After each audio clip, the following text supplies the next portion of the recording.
अस्सलामुअलैकुम। Programme night addition में हम आपको खुशामदीद कहते हैं। नाजरीन, क्या तहरीके इंसाफ का मार्च इस्लामाबाद पहुंचने से पहले अपने मुतालिबात पूरे करवाने में कामयाब हो पाएगा? लॉन्ग मार्च अभी अपने मुकर्रर रास्तों से होता हुआ शादरा से मुरीदके के रास्ते पर है, जहां आज रात पड़ाव करके कल सुबह गुजरांवाला की तरफ चलेगा। फिर जीटी रोड पर 3-4 रोज़ पड़ाव करने के बाद 4 नवंबर को मुमकिना तौर पर मार्च इस्लामाबाद में दाखिल होगा।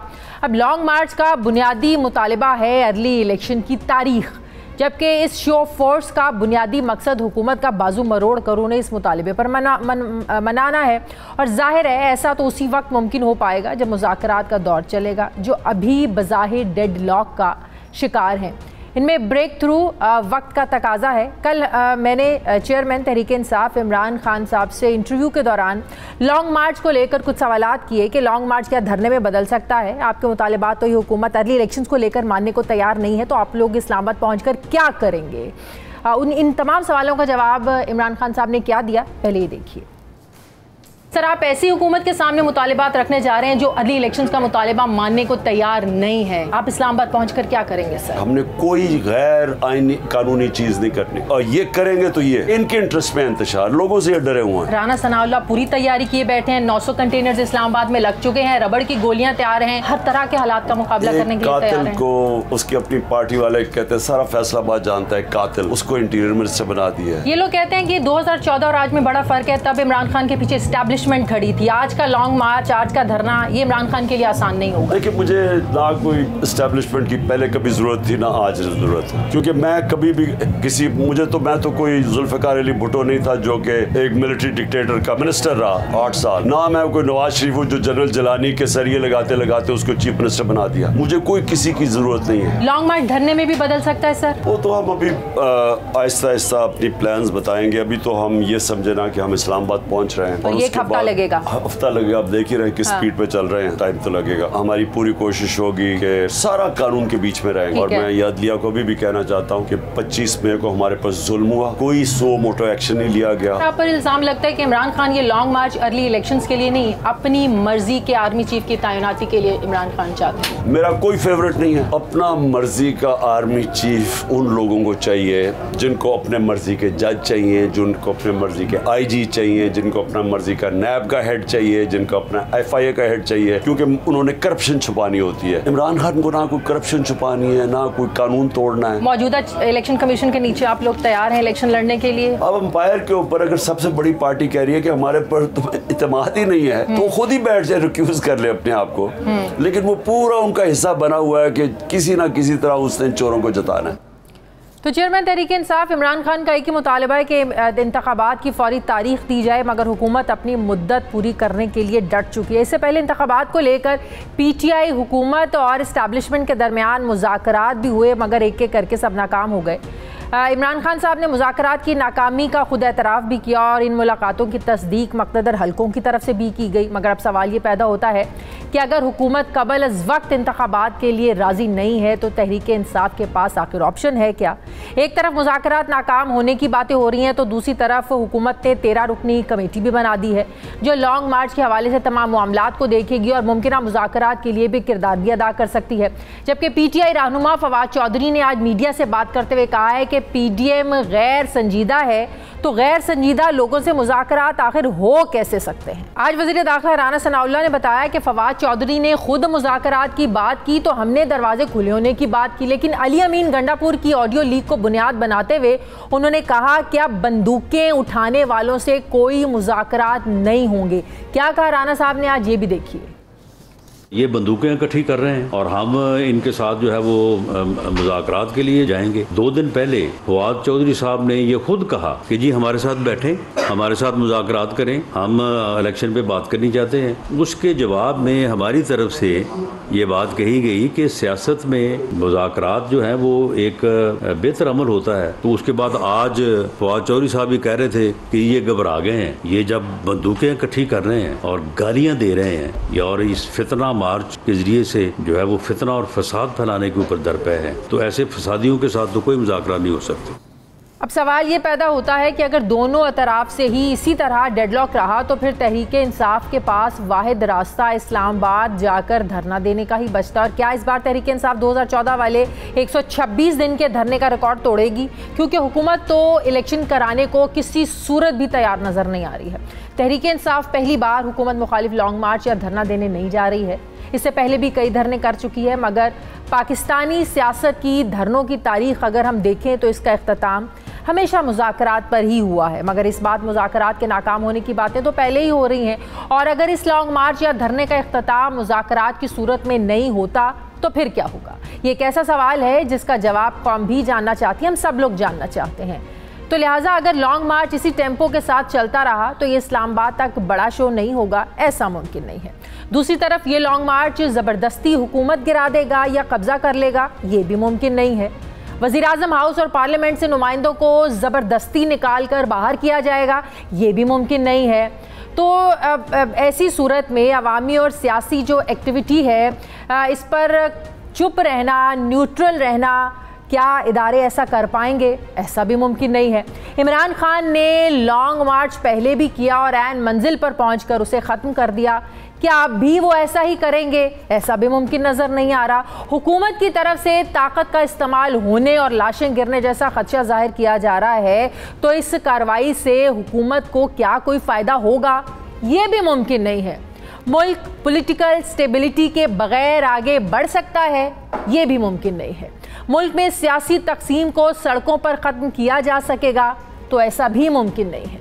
इस सारे सियासी बिगाड़ का हल सिर्फ और सिर्फ मुज़ाकरात में ही है, तो फिर मुज़ाकरात पर डेडलॉक क्यों और कैसा? इसी पर मैं बात करूंगी। मुझे ज्वाइन कर रहे हैं तहरीके इंसाफ के सीनियर रहनुमा अली मोहम्मद खान साहब। अस्सलाम वालेकुम, बहुत बहुत शुक्रिया अली मोहम्मद खान साहब आपका। अली मोहम्मद खान साहब, कल तक तो हुकूमत तैयार नज़र आ रही थी मुज़ाकरात करने के लिए। राना सनाउल्लाह साहब भी कह रहे थे कि सियासी तौर पर सियासी मामलात पर बातचीत हो सकती है, मुज़ाकरात हो सकते हैं। फिर आज प्रेस कॉन्फ्रेंस में उन्होंने अली अमीन गंडापुर की ऑडियो लीक सुनवाई और कहा कि ये लोग तो बंदूकें तैयार कर रहे हैं और हमें कह रहे हैं कि हम डर गए हैं। फिर वो फैसल वाडा की जो प्रेस कॉन्फ्रेंस थी जिसमें उन्होंने खून खराबे की बात की। तो इन चीज़ों को बुनियाद बनाकर हुकूमत तो मुज़ाकरात से पीछे हटती हुई नजर आ रही है। तो अगर मुज़ाकरात नहीं होंगे तो बात कहां पर जाके खत्म होगी? बहुत शुक्रिया। बिस्मिल्लाहिर्रहमानिर्रहीम। अल्लाहुम्मा सल्लि व सल्लिम व बारिक अला सय्यिदिना मुहम्मद। सबसे पहले तो बहुत ज़्यादती होगी अगर मैं पंजाब बिलुमूम लेकिन लाहौर के बासियों का शुक्रिया अदा ना करूं कि जिस तरह से लाहौर ये 2 दिन निकला है, तो उसने हर हक परस्त का सर जो है फ़ख्र से बुलंद किया है। और अल्लाह के करम से अल्लाह ने इमरान खान साहब की बड़ी इज्जत रखी है ये दोनों दिन, और इंशाल्लाह कल ये 2 दिनों से भी ज़्यादा क्राउड आएगा। जहाँ तक मुज़ाकरात की बात है, देखें कुछ चीज़ें सियासत में वो अददी अक्सरियत या अवामी बहाव जो है वो तय करती है। जब आप हुकूमत में होते हैं, हम भी जब हुकूमत में थे, 2 सूबों में अभी भी हुकूमत में है और गिलगित और कश्मीर में भी हैं। हुकूमत के पास जब 5-10 बंदे आते हैं, आप उनसे मुलाकात करते हैं, उनको कहते हैं ठीक है इस पे हम गौर करेंगे, और फिर बाद में आप किसी और काम में बिजी हो जाते हैं। लेकिन वो 10 की बजाय जब 1000 आते हैं और 1000 की बजाय जब 10,000 आते हैं, तो आप उनके साथ उसी दिन मिलते हैं, बात करते हैं। लेकिन हम उनसे मुज़ाकरात की भीख नहीं मांगेंगे। अगर हमें दम होगा मुज़ाकरात उनको कराने पड़ेंगे, नहीं होगा तो एहतजाज करके वापस चले जाएंगे। हाँ, रहेंगे पुरअमन। लेकिन जिस तरीके से इस बार ये एहतजाज बिल्ड हो रहा है, जाहिर है मुज़ाकरात के लिए जी पहले आप बात कंप्लीट कर लें। जी, मैं प्रेडिक्ट कर रहा हूँ आपके प्रोग्राम में, this is going to be the mother of all protest, mother of all marches. ये अभी तो खैबर पख्तूनख्वा निकला ही नहीं है, अभी तो सिर्फ एक लाहौर निकला है, पूरा पंजाब ही निकला। जिस तरह ये आगे जा रहा है और जो उधर से टेम्पो बिल्ड हो रहा है, पंजाब जो है मिनी पाकिस्तान है, सबसे बड़ा सूबा है आबादी वाला। अभी आप जेलम तक नहीं पहुंचे, अभी गुजरांवाले तक नहीं पहुंचे, अभी सिर्फ शाहदरा और जो है फिरोज वाला और कमोकी की बातें हैं। ये पीछे से लाहौर ने आना है, सदन पंजाब से काफिलों ने पहुंचना है, मुल्तान, आपका पूरा सदन पंजाब अपनी जगह जाना है। आप 10 लाख बंदा भी ले जाएं, ठीक है ना, आप 10 लाख भी बंदा नहीं, बात सुने ना, आप 10 लाख भी बंदा वहां पर ले जाएं, आखिर तो बात मुज़ाकरात पर ही जाकर ख़त्म होनी है। ज़ाहिर है आप लोग तो एक मुतालिबात लेकर जा रहे हैं, तो मुतालिबात ऐसा तो मुमकिन नहीं है कि आप लोग 10 लाख बंदा वहाँ पर ले जाएं और ये हुकूमत के अच्छा हमें माफ़ करें हम लोग घर जा रहे हैं, ऐसा तो नहीं हो सकता। अब जब दो फरीक मुज़ाकरात के लिए बैठते हैं तो दोनों फरीकों को एक एक कदम पीछे हटना पड़ता है, गिव एंड टेक की सिचुएशन होती है। आप अपने मुतालिबात से किस हद तक ज़ाहिर है उसमें लचक दिखाने को तैयार हैं, आप उनको क्या देने को तैयार हैं जिससे ज़ाहिर है हुकूमत भी लचक दिखाएगी, आप लोगों को भी दिखाना पड़ेगी। कम से कम किस चीज पर बात हो सकती है और आप लोग पीछे हट सकते हैं? देखिए, पीछे हटने का तो सवाल ही पैदा नहीं होता। हम वहां पीछे हटने के लिए नहीं जा रहे, हम वहां बैठेंगे, अपने मुतालबात सामने रखेंगे और एक पुरअमन एहतजाज करेंगे। हुकूमत में दम है, सकत है तो बर्दाश्त करे वहां पे, फिर हमें हाँ ये बात करना कि पुरतशद्दुद होगा तो इमरान खान साहब ने आज फिर क्लियर कर दिया है, आपने शायद सुनवाया भी है कि इमरान खान साहब ने खुद कहा है कि कोई भी पॉलिटिकल मूवमेंट उसको तबाह करने का बेहतरीन तरीका ये है उसको पुरतशद्दुद बना दें। तो हम तो करने नहीं लगे। हाँ, हुकूमत की तरफ से ऐसी कोई कोशिश हो सकती है, हम उसको नाकाम बनाएंगे।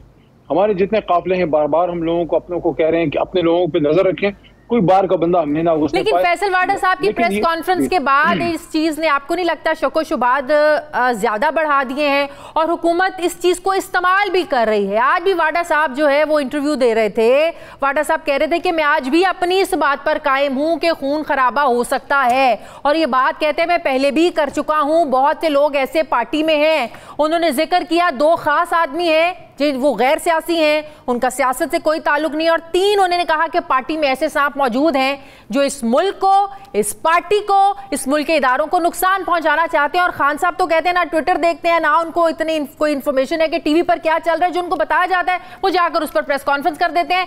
तो उनका कहने का मकसद ये था कि आप लोगों की पार्टी में ऐसे लोग मौजूद हैं जो सब कुछ करवा रहे हैं।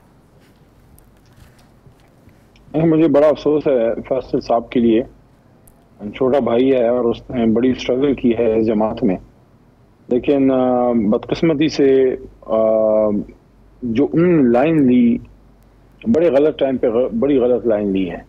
और वो जो प्रेस कॉन्फ्रेंस है उसको अवाम ने जो है मुस्तरद कर दिया है। और चूंकि अब उनकी बुनियादी रुकनीत भी मेरे ख्याल में अभी मैंने कोई खबर शायद पढ़ी है कि वो मुअत्तल कर दी गई है और जी, और चेयरमैन साहब का एतमाद भी वो खो चुके हैं। ये बड़ा अफसोस है। एक नडर, लेकिन वो कहते हैं कि मैंने कोई नई बात नहीं की है। इन खदशात का इज़हार मैं पार्टी मीटिंग्स में भी करता रहा हूँ, जो पार्टी के 3 सांप हैं उनके बारे में भी पार्टी मीटिंग्स में बात करता रहा हूँ, खान साहब को बात करता रहा हूँ कि तुम्हें नई बात तो की नहीं है।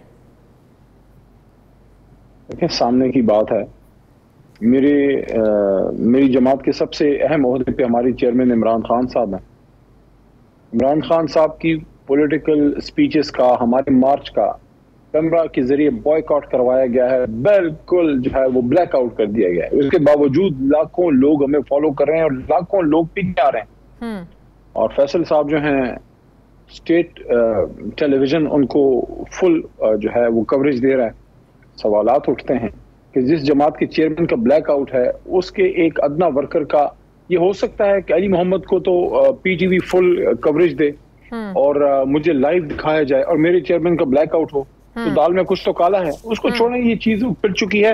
असल चीज पे आए और असल चीज ये है कि पाकिस्तानी रोड्स पे हैं, लाखों लोग खड़े हैं, लाखों और आ रहे हैं और आते जा रहे हैं और इसका एंड रिजल्ट क्या होगा? वही मैं पूछने लगी हूं, इसका आउटकम क्या निकलेगा? इसमें बदनामी हो रही है। आउटकम क्या निकलेगा? इसमें बदनामी हो रही है। देखिए, सबकी इसमें बदनामी हो रही है। अनप्रेसिडेंटेड जो है, 2 जो जिम्मेदार ओहदेदारों ने परसों जो प्रेस कॉन्फ्रेंस की, उसमें एक जो हसास इदारे के सरबराह जो आए, पाकिस्तान की तारीख में नहीं हुआ पहले। मैं समझता हूँ ये इस हुकूमत की नाकामी है कि इसकी जरूरत क्यों पेश आई। ये इस हुकूमत के डिफेंस मिनिस्ट्री का काम था, डिफेंस मिनिस्टर साहब का और उनके इंफॉर्मेशन मिनिस्टर का काम था कि अगर जो भी कोई मौक़िफ़ था दिफा के इदारों का वो लोग पेश करते। नहीं, इस हुकूमत की नाकामी कैसे हो गई? इस हुकूमत की नाकामी कैसे हो गई? उनकी नाकामी इसलिए है कि उन पे कोई ट्रस्ट नहीं करता। शिकायत, एतराज़ात और जो कहा गया कि झूठ बोलेंगे, वो तो सारा कुछ तहरीक इंसाफ के हवाले से था, मौजूदा हुकूमत के हवाले से कोई बात साहब ने क्यों ये बात की है? परवेज इलाही साहब से बात पूछा गया, उन्होंने कहा हमने उनसे बात ही नहीं करनी। क्यों नहीं करनी? क्योंकि ये सुजदा है। इन पे अपनी जमात के लोग इन पे एतमाद नहीं करते। आपस की जो इम्पोर्टेड हुकूमत है आपस में बढ़ चुकी है। पीपल्स पार्टी वाले इन पे एतमाद नहीं करते। आप मुझे पीपल्स पार्टी का फॉरेन मिनिस्टर पीपल्स पार्टी का बैठा है, ये मेन एलाइज हैं, मुझे एक बता दें पीपल्स पार्टी का कोई भी मेंबर आके राना साहब की उनकी लाइन को डिफेंड कर रहा है? ये कोई तरीका है कि आप जो है कहते हैं हमने बात ही नहीं कर, ना करें बात, कौन हम में दम होगा अपनी बात मनवा लेंगे, नहीं है तो घर चले जाएंगे। हाँ, ये एक बात अलबत्ता है कि ये हुकूमत हर गुजरते दिन के साथ इनकी पुलों के नीचे से पानी बह रहा है। पॉलिटिकल क्लाउड इनका खत्म हो रहा है। इनके पास कोई किसी किस्म का पॉलिटिकल जनरल अवामी मैंडेट इस वक्त नहीं है। जो भी लोग इनके साथ जुड़े हुए हैं वो खुद इस वक्त इस कश्ती से छलांग लगाने के दरपे हैं। पीपल्स पार्टी सर पकड़ के बैठ गई है। ये किन के साथ हम इधर बैठे हुए हैं? ये लोग इस वक्त परेशान हाल हैं। पीपल्स पार्टी के लोग, पीपल्स पार्टी के कुछ लोगों ने आपसे कुछ ऐसी, पीपल्स पार्टी के कुछ लोगों ने आपसे कुछ ऐसे खदशात का इजहार किया जो आप कह रहे हैं कि वो सर पकड़ कर बैठ गए हैं। क्या पीपल्स पार्टी इनसे खुश नहीं है? क्या आपको जाती तौर पर इन चीज़ों का इल्म है? ज़ाहिर है आपके भी नून लीग में भी आपके दोस्त हैं, आपके पीपल्स पार्टी में भी दोस्त होंगे, तो ये आप अपनी जाती इन्फॉर्मेशन की बुनियाद पर ये बात कर रहे हैं?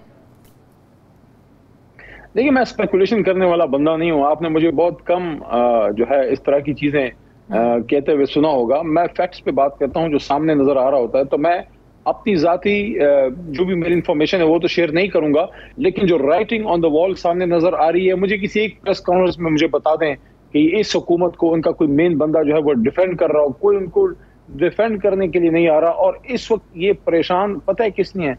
ये परेशान इसलिए है कि सबसे बड़ा किला नून लीग का लाहौर था और लाहौर से ही उनकी सियासत का जनाजा जो है वो निकल चुका है कि इलेक्शन ये लोग हार गए और पूरा लाहौर आज रोडों पे है। तो ये लोग परेशान इसलिए हैं कि जिस शहर पे तकिया था वो शहर तो सारा इमरान खान साहब के साथ है।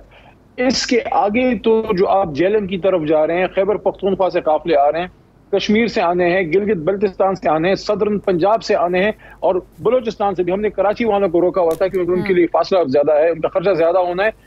किस तरह एक सियासी हुकूमत ये लाखों लोगों को बर्दाश्त कर पाएगी? मैं ये समझता हूं कि इनमें अगर थोड़ी सी भी अकल है तो इस मार्च को इस्लामाबाद पहुंचने से पहले इनको कोई इलेक्शन की डेट देनी पड़ेगी, क्योंकि ये पाकिस्तान की तारीख में पहली बार होने लगा है कि जो हमारा 27 मार्च का जो हमारा जलसा था उससे 10 गुना बंदा जो है इधर आने वाला है। और उसकी रीजन क्या है? रीजन ये है कि इस वक्त आपकी पंजाब में जो हमारी हुकूमत है, जिसको इन्होंने मैनिपुलेट करके 25 मई को हम पे जो है हुकूमती जबर और जबरदस्ती की थी और पुलिस को यूज किया था, वो चीज अब फैक्टर चली गई है।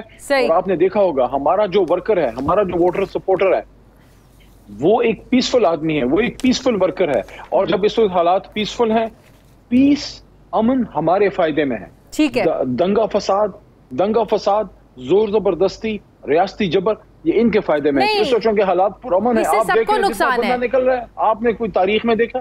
देखें ये पीसफुल पॉलिटिकल एक्टिविटी है। क्या नुकसान है? पॉलिटिकल एक्टिविटी, मेरी बात सुने अली मोहम्मद खान साहब। मतलब है, देखें कोई खून खराबा नहीं है। हाँ। इस वक्त ये पाकिस्तानियों के जिंदा दिलाने लाहौर निकले हुए और ये पाकिस्तानियों के बाज़मीर होने की निशानी है। लेकिन खून खराबा, फितना, साजिश ये ना हुकूमत के फायदे में है, ये ना आप लोगों के फायदे में होगा। ये दोनों तरफ से नुकसान होगा, बल्कि पूरे मुल्क का नुकसान होगा, मुल्क के आवाम का नुकसान होगा, मुल्क के इदारों का नुकसान होगा। ये एक्टिविटी किसी के फायदे में नहीं होगी। उस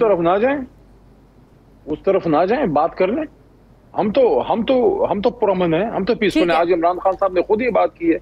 हम तो आखिरी लोग होंगे जो चाहेंगे कि हमारी तहरीक पुरतशद्दुद हो, क्योंकि उसका तो नुकसान हमें।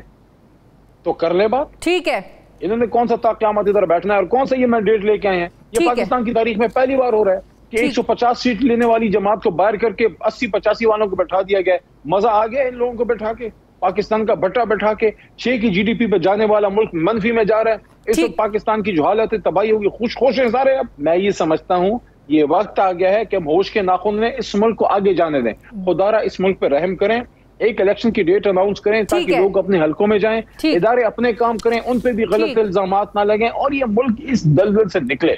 ठीक है, बहुत बहुत शुक्रिया। अली मोहम्मद खान साहब, तहरीक इंसाफ के रहनुमा मेरे साथ हैं। मुझे ब्रेक लेनी है नाज़रीन, वापस आते हैं वक्फे के बाद।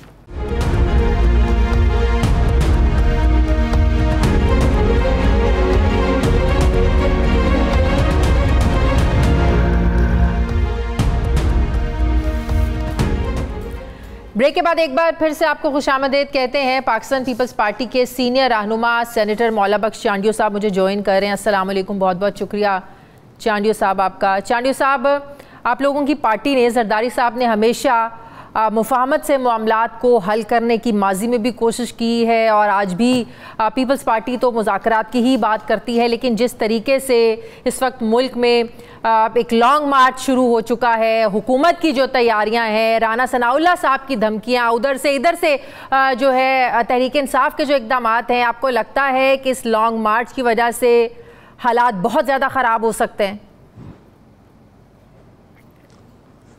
मुझे जो ईमानदारी की बात बता रहा हूँ, मुझे जो तहरीक इंसाफ के कायद हैं उनकी गुफ्तगू, फिर 2-3 और भी हैं, उनकी गुफ्तगू सुन के लगता है कि वो तय करके बैठे हैं कि खून खराबा करेंगे। लेकिन हम खालिद सियासी लोग हैं, पीपल्स पार्टी खालिद सियासी जमायत है। हम मकतल गाहों तक गए हैं, लेकिन इदारों को पकड़ के गले से हमने खींचा नहीं है।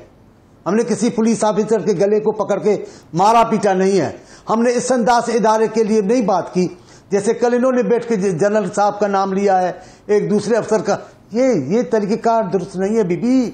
ये जो रास्ता दिखा रहे हैं पाकिस्तान के लोगों को सियासत का, लेकिन अगर उन्होंने नाम लिया तो आपको याद होगा कि सफदर क्या कराची वाला मामला बिलावल भुट्टो ने भी खड़े होकर नाम लेकर कहा था, जनरल बाजवा से रिक्वेस्ट की थी कि इन जो अफसरान हैं जो उस वाक़े में थे उनका नाम लेकर कहा था कि जनरल बाजवा साहब से कि इन्हें हटा दिया जाए, और फिर बाद में उस पर अमल किया गया। वही बात खान साहब ने की है। जमीन आसमान का फर्क है, जमीन आसमान का फर्क है बिलावल साहब के बोलने में और इमरान खान के धमकियों आमेज लहजे में, जमीन आसमान का फर्क है। बात हो सकती है एक, लेकिन एक ही जुमला में किसी और तरीके से अदा करूं कोई और, दोनों को बराबर नहीं किया जा सकता बीबी। हमारे कायद का लहजा बिल्कुल सियासी, 100% सियासी। लगेगा कि सियासी खानदान का है, सियासी शराफत ने उसकी तरबियत की हुई है। खान साहब का बोलना ऐसा नहीं है। खान साहब वजीर आज़म थे तो जब आते थे अपनी सीट से तो 20 लाइनें किरास करके आते थे कि अपोजिशन के लीडर को हाथ न देना पड़े। ये वजीर आज़म का रवैया होता है। सियासतदानों से हाथ नहीं मिलाएंगे, ये वजीर आज़म का ऐसा रवैया होता है? ये वजीर आज़म का रवैया नहीं है, ये किसी मुल्क का कायद का रवैया नहीं होता। नहीं, ये तहरीक इंसाफ तो खान साहब तो मुज़ाकरात करने के लिए तैयार हैं चांडियो साहब, लेकिन वो कहते हैं कि इलेक्शंस की डेट दें। आप हमें इलेक्शन की डेट दे दें, अनाउंस कर दें, हम लॉन्ग मार्च नहीं करेंगे, हम वापस चले जाएंगे। बीबी ऐसा नहीं है, ऐसा नहीं है। आज चौधरी परवेज लाई का बयान आ गया है, अभी तमाम रहनुमा जो बातें करें वो भी यही कर रहे हैं, धमकियां भी दे रहे हैं, पांव भी पड़ रहे हैं। जलसों में जनरलों को, अफवाज पाकिस्तान को, इदारों को बेइज्जत, इदारे के गालियां दोगे, कैसे इलेक्शन होगी?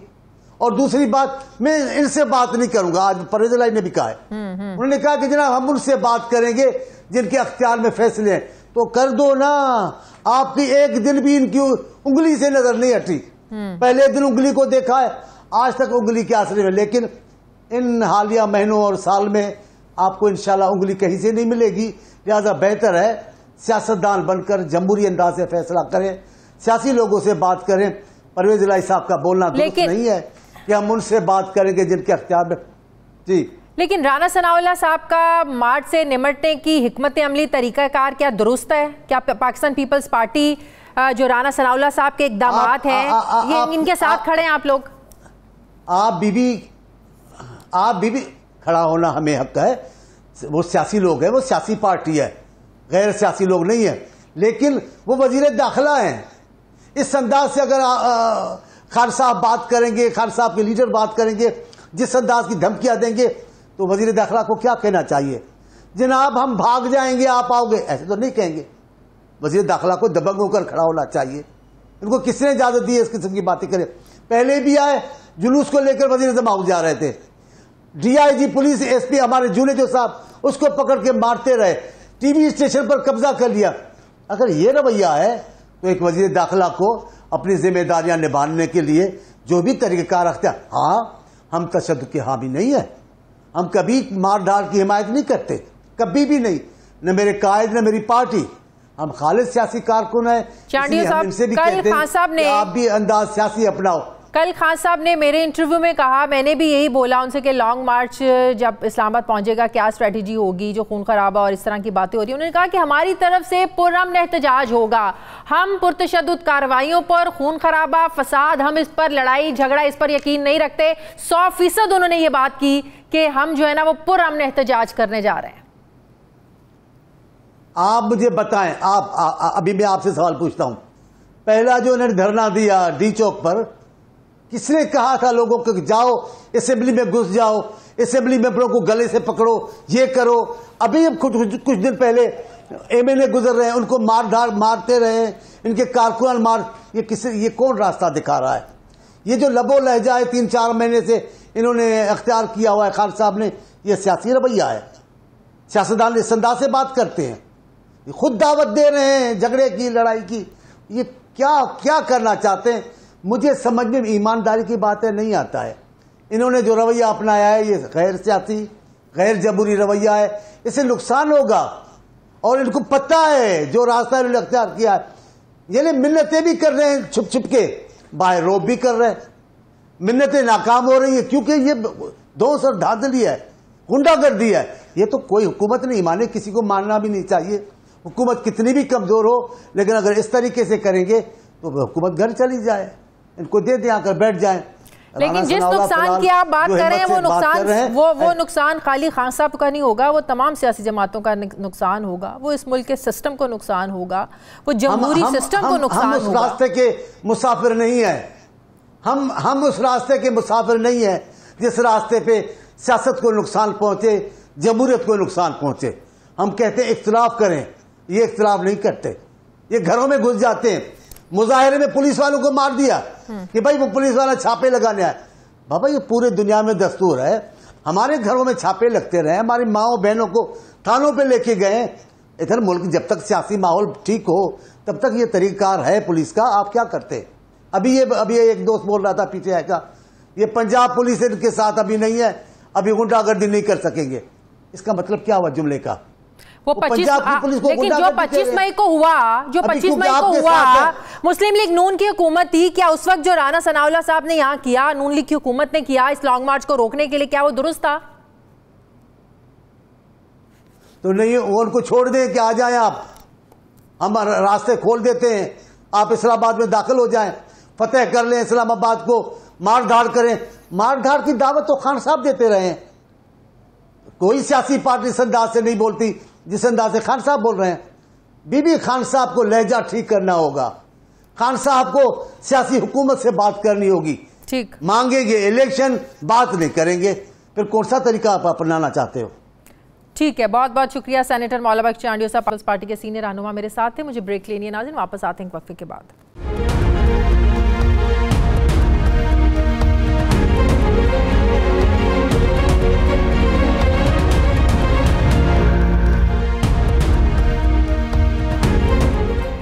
सीनियर सहाफ़ी तज्ज़ियाकार साबिर शाकिर साहब मुझे ज्वाइन करें। अस्सलाम वालेकुम, बहुत बहुत शुक्रिया साबिर शाकिर साहब आपका। साबिर शाकिर साहब, क्या मुस्तकबिल लग रहा है आपको लॉन्ग मार्च का?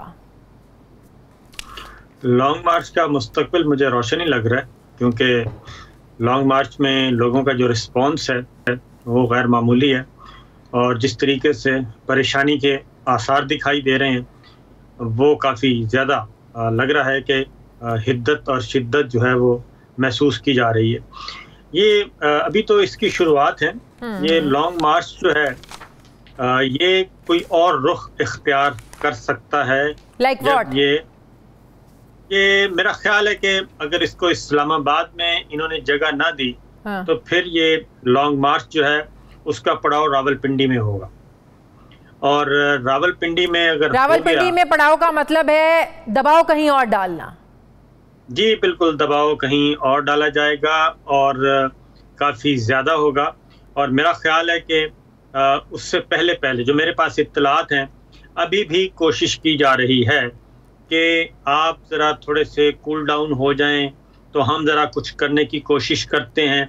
और एक प्रेस कॉन्फ्रेंस में एक पोजीशन ले बैठे हैं, और उस प्रेस कॉन्फ्रेंस में पोजीशन लेने के बाद, क्योंकि एक्चुअल सूरत हाल तो वो नहीं है, ये पॉसिबल नहीं है कि आप सियासी उमूर से लाताल्लुक़ हो जाएं या सियासी उमूर में दिलचस्पी ना हो सियासी उमूर में दिलचस्पी भी है, लाताल्लुकी भी नहीं है। मुकम्मल तौर पे आप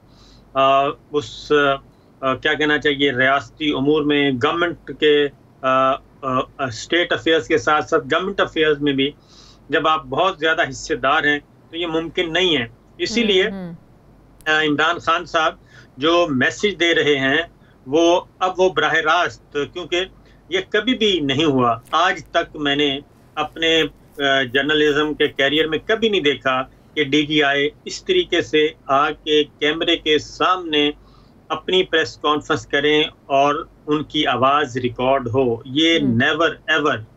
और उसका अगर जायज़ा लें, उसका तनकीदी जायजा लेना शुरू कर दें तो उसमें बहुत मैंने कल खान साहब से ये सवाल किया था, मैंने भी उनसे ये बात की कि मैंने भी अपने 18 साल सहाफ़ती करियर में इस तरह नहीं देखा, ओपनली इस तरह मीडिया में आकर इस लेवल के अफसरान को बात करते हुए। तो उनका जवाब ये था कि ये अरशद शरीफ के मामले के बाद ये सारा कुछ हुआ है। मैंने उनसे कहा शायद क्या ये आपकी सियासत का दबाव है, क्या ये आपकी सियासत का नतीजा है? तो खान साहब का ये जवाब था कि नहीं, ये अरशद शरीफ के जो वाक़या हुआ, उनके कत्ल का जो वाक़या हुआ, उसके बाद ये सब सूरत हाल इस तरीके से बदली कि प्रेस कॉन्फ्रेंस करना पड़ी। शहीद अरशद शरीफ वो मेरा ख्याल है कि कब्र में सोया हुआ है, बोल नहीं सकता, लेकिन वो खामोश है, वो बोल नहीं सकता, प्रोग्राम उसने करना नहीं है, लेकिन इसके बावजूद वो इतना खौफजदा कर रहा है, इतना खौफजदा कर रहा है कि रातों को नींद नहीं आ रही। इसलिए ये मुमकिन नहीं है कि शहीद अरशद शरीफ के कातिल जो हैं वो बेनकाब ना हो सकें। उसकी वजह यह है कि ये तो तयशुदा हकीकत है कि वो कत्ल हुआ, वो शहीद हुआ, उसको प्लानिंग करके टारगेट किलिंग की गई। चले, ये तो इन्वेस्टिगेशन होगी तो यकीनन जाहिर है इन्वेस्टिगेशन से पहले इल्जाम तराशी और इस तरीके से तो बिल्कुल करना जायज नहीं है। हम किसी पे इल्जाम नहीं लगा रहे, हम सिर्फ अरशद शरीफ के कत्ल की बात कर रहे हैं कि वो कत्ल हुआ, ये बात कर रहे हैं। वो किसने किया, ये है अब इंटरनेशनल कम्युनिटी का इशू बन चुका है। यह पाकिस्तान का मामला नहीं है, बिल्कुल ये जहन में रखिएगा, ये पाकिस्तान का मामला नहीं है। इसमें बहुत सारी इंटरनेशनल ऑर्गेनाइजेशंस इन्वॉल्व हो चुकी हैं और वो अपने अपने तौर पे इसकी इन्वेस्टिगेशन कर रही हैं। बिल्कुल ये मामला हल होना चाहिए। साबिर शाकिर साहब, लॉन्ग मार्च को लेकर जाहिर है मुज़ाकरात की बातें भी हो रही हैं। कल तक हुकूमत तैयार थी मुज़ाकरात करने को, आज फिर पीछे हट गए वज़ीर दाखिला साहब और जो मरियम औरंगज़ेब साहिबा थी, कहती हम इन लोगों से मुज़ाकरात नहीं कर सकते जो फितना और फसाद की बात करते हैं, जो लड़ाई झगड़े की बात करते हैं। तो आप क्या समझते हैं कि तहरीके इंसाफ है, मुज़ाकरात होते हैं तो गिव एंड टेक की बेसिस पर होते हैं, तहरीके इंसाफ के पास इन मुज़ाकरात में एक कदम पीछे हटने के लिए क्या हो सकता है? खान साहब क्या ऑफर कर सकते हैं, किस चीज पर वो पीछे हट सकते हैं? देखिए, एक बात मैं आपको बता दूं खुलकर कि ये जो लॉन्ग मार्च है ये सिर्फ इलेक्शन की तारीख के लिए नहीं है। इसमें जो आने वाले का नाम है वो भी मामला है, क्योंकि आना किसने है, समरी कब मूव होगी, उसमें कौन सा पैनल होगा और कौन सा बनाया जाएगा। असल मामला यहाँ पे फंसा हुआ है, बहुत ज्यादा उसमें मसला। लेकिन खान साहब की राय मुख्तलिफ थी, ये भी सवाल कल मैंने खान साहब से किया कि ये बातें हो रही हैं कि आपका जो लॉन्ग मार्च है अर्ली इलेक्शंस के लिए नहीं है बल्कि नए आर्मी चीफ की तैनाती के लिए है। तो इसको भी, इस चीज को भी उन्होंने डिनाई किया। उन्होंने कहा मैं तो सिर्फ मेरिट की बात करता हूँ, मैं नहीं चाहता कि नवाज शरीफ और जरदारी मिलकर लगाएं इस चीज के। लॉन्ग मार्च उनका है कि अर्ली इलेक्शंस के लिए। ये इमरान खान साहब का इशू नहीं है नया आर्मी चीफ, ये इशू है इस वक्त नवाज शरीफ साहब का, शहबाज शरीफ साहब का, जरदारी साहब का और सिटिंग चीफ का। ये इशू उनके दरमियान है, इमरान खान साहब के दरमियान नहीं है। तो इसलिए इसको भी ज़रा जहन में रखें, क्योंकि मामला काफ़ी पेचीदा हैं, इतने सिंपल नहीं है जितने हमें नज़र आ रहे हैं। और उसमें ज़िंदगियों को भी ख़तरा है, बहुत ज़िंदगियों को ख़तरा है। मैं आपको यहाँ बैठ के बता रहा हूँ कि ज़िंदगियों को ख़तरा है। और शहीद अरशद शरीफ जिस तरीके से गए, उनको किस तरीके से किलिंग हुई, और वैसे ही थ्रेट्स बाकी सहाफ़ियों को भी हैं, मुझ समेत। और मैं भी अगर यहाँ बैठा हूँ तो उसका भी एक बैकग्राउंड है। वो इंशाल्लाह जब कभी मौका मिला किसी कोर्ट ऑफ लॉ में तो मैं आपको वहाँ पे बताऊँगा। अल्लाह ताला आप समेत सब लोगों को अपनी हिफ्ज़ो अमान में रखे। आप बाहर हैं, आप खैरियत से अपने मुल्क में वापस आएँ। एक और बताइएगा कि जो बात फैसल वाउडा ने की, उन्होंने कल भी की, उन्होंने आज भी ये बात की कि इस लॉन्ग मार्च पे खून खराबा हो सकता है, क्या कोई तीसरी कुव्वत, कुछ शरपसंद अनासर इस चीज़ का फ़ायदा उठा सकते हैं? फैसल वाउडा आपको भी मालूम है, मुझे भी मालूम है, हमारे दोस्त भी हैं, लेकिन अगर मामला फैसल वाडा तक ही पहुंच गया है तो इससे बेहतर है फिर सुलह कर लें, क्योंकि फैसल वाडा की प्रेस कॉन्फ्रेंस हुई, उसका कोई इम्पैक्ट नहीं गया। इसलिए इसके पीछे बहुत से राज छुपे हुए हैं, ये बहुत सारी चीज़ें हैं। कुछ शहादतें नवाज शरीफ साहब के पास हैं, कुछ मरीम के पास हैं, कुछ जरदारी साहब के पास शहादतें हैं, कुछ मौलाना फजलुर रहमान साहब के पास हैं, और सबसे ज़्यादा शहादतें इमरान खान साहब के पास हैं। इसलिए ये है, जब इख्तिदार और इख्तियार छिन जाएगा उसके बाद क्या होगा।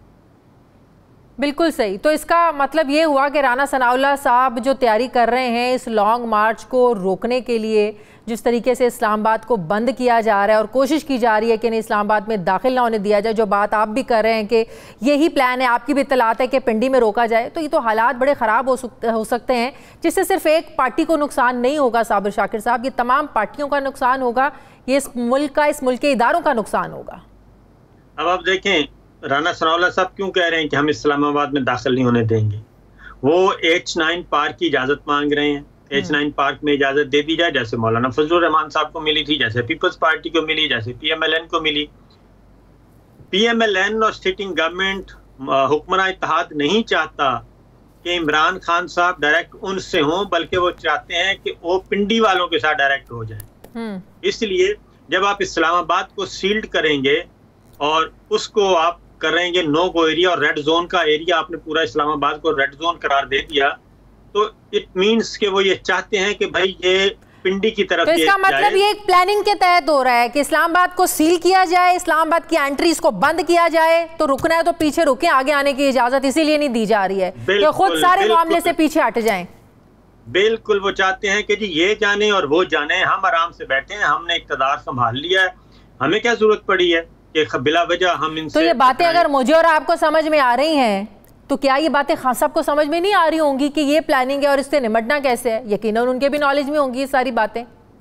बिल्कुल, मुझे भी ऐसा ही लग रहा है कि उनको भी मालूम है। और मेरा अपना एक सिक्स सेंस कहती है कि शायद ये लॉन्ग मार्च इस्लामाबाद या पिंडी तक ना पहुंचे और उससे पहले ही मामलात हल कर लिए जाएंगे। चलें देखते हैं लॉन्ग मार्च से पहले जो मामलात है वो हल होते हैं या नहीं होते, या हालात किसी और डगर पर चलते हैं। बहुत बहुत शुक्रिया साबिर शाकिर साहब मेरे साथ। हमारे प्रोग्राम का वक्त ख़त्म हो गया। फीडबैक ज़रूर दीजिएगा, अपना ख्याल रखिएगा, मुझे इजाज़त दीजिए, अल्लाह हाफ़िज़।